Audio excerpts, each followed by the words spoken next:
चलिए दोस्तों, आरती कुमारी और छोटू कुमार का जो प्रेम कहानी का जो सॉन्ग है वो हम सुनते हैं।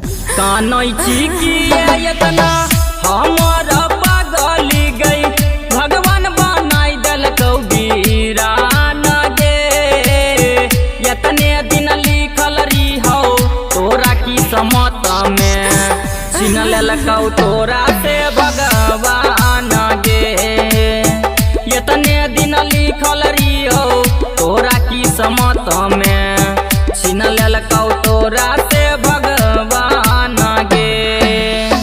कहाँ तो गेल हो रजबे हमरा के छोड़े के हो, कलिया की हम कसूर हो, अपने तो गेल हो रजबे फेरी के नजरिया, हमरा से तो हो बड़ी दूर हो।